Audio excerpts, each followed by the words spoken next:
Assalamualaikum warahmatullahi wabarakatuh. Bertemu lagi dengan Ibu Gemilaria Aini Devita SPD. Nah, di sini Ibu akan membahas tentang pelajaran seni budaya, yaitu pengertian dari seni tari. Nah, sebelumnya Ibu akan menjelaskan terlebih dahulu apa itu pengertian dari seni. Seni merupakan segala perbuatan manusia yang timbul dari hidup perasaannya dan bersifat indah sehingga dapat menggerakkan jiwa serta perasaan manusia. Nah, ini merupakan pendapat dari Ki Hajar Dewantara. Kemudian, fungsi dari seni. Fungsi dari seni itu yaitu sarana kesenangan atau hiburan, juga penunjuk jati diri seseorang, sarana terapi, sarana pendidikan, simbolik, dan juga pemulihan ketertiban. Nah, cabang-cabang dari seni itu kalian pasti sudah tahu ya, ada seni tari, seni musik, seni rupa, dan dalam seni rupa itu ada seni rupa murni dan terapan. Di mana seni rupa murni dan terapan pasti kalian sudah belajar waktu SMP terdahulu. Nah, di sini Ibu juga akan menjelaskan apa itu pengertian dari seni tari. Seni tari merupakan gerak ritmis pada manusia. Nah, di mana tidak semua orang bisa bergerak seperti itu. Misalnya, dia ada makna-makna tersendiri. Begini misalnya, orang mau minum, pasti hanya begini. Tapi pada seni tari, minumnya mungkin lebih begini atau digaya-gayakan. Nah, pada seni tari, tidak semua orang itu bisa melakukan gerakan tersebut. Misalnya, walaupun dia sama-sama penari hip hop belum tentu dia bisa menari daerah. Begitu pula sebaliknya. Nah, kemudian Ibu akan menjelaskan mengenai elemen-elemen pada tari, di mana elemen tersebut adalah elemen pokoknya, yaitu ada gerakan tari, ruang, dan juga waktu. Di mana gerakan tari itu dia adalah gerakan yang bersifat lembut, sedang, ataupun kuat. Dan ruang itu ada ruang yang kecil, ruang yang sedang, dan juga ruang yang besar. Misalnya itu bukan ruangan pada tariannya, atau misalnya panggung, bukan seperti itu.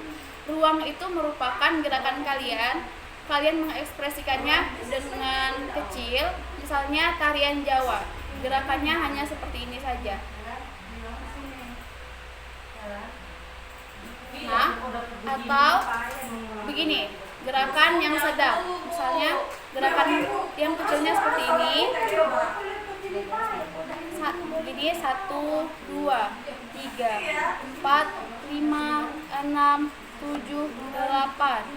1, 2, 3, 4, 5, 6, 7, 8. Nah, kalau gerakan yang sedangnya 1, 2, 3, 4, 5, 6, 7, 8, 1, 2, 3, 4, 5, 6, 7, 8.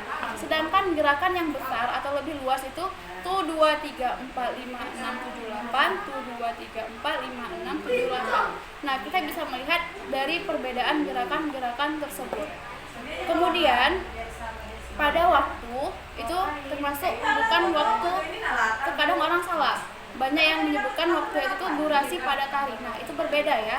Durasi dengan waktu bergerak. Nah, di sini juga ada durasi lambat, durasi sedang, dan durasi cepat.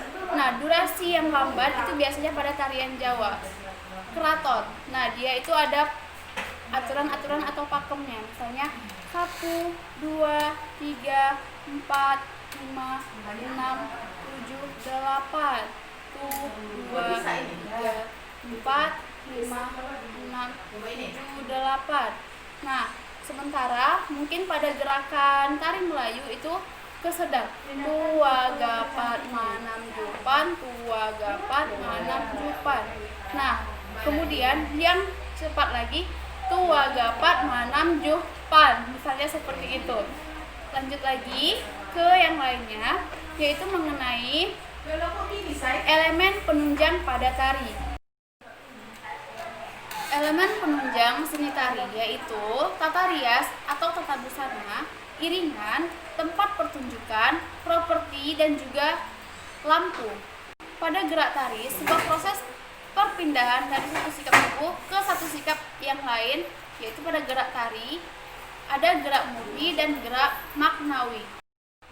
Ada 3 jenis tata rias wajah, yaitu rias kooperatif, rias fantasi, dan juga rias karakter.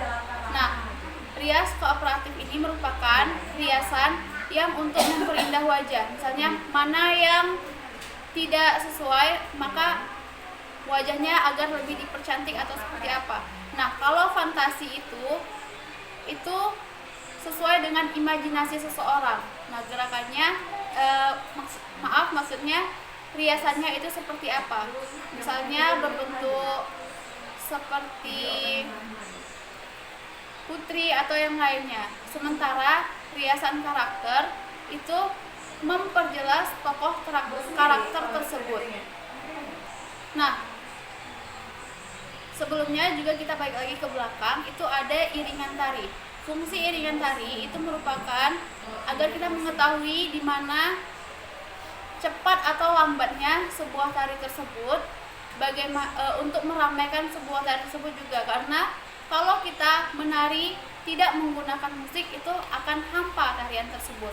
Kemudian properti juga sangat berfungsi atau sangat mempengaruhi tari tersebut agar lebih terlihat apa yang akan kita sampaikan pada tarian tersebut. Misalnya seperti selendang, tameng, pedang, dan sebagainya. Tata lampu, tata lampu juga itu mempengaruhi pada tarian tersebut. Misalnya, itu bisa mempengaruhi pada gerakan-gerakan kita. Terus, kalau pada lampu juga itu ada warna-warnanya, misalnya seperti kuning. Nah, itu menunjukkan bahwa kita sedang senang, misalnya seperti itu. Jadi dia lebih memperlihatkan emosi kita. Merah itu apakah kita sedang marah, putih itu kita berbentuk suci atau seperti apa. Nah, lanjut, unsur-unsur keindahan gerak tari. Nah, itu ada wiraga, wirasa, dan wirama. Wiraga itu bentuk dari tubuh kita, kuatkah kita atau tidak. Nah, wirasa bagaimana bentuk dari rasa kita terhadap tari tersebut, ekspresinya seperti apa, pembawaannya seperti apa. Dan wirama itu adalah rasa kita terhadap irama-irama pada tari tersebut. Demikian, wassalamualaikum warahmatullahi wabarakatuh.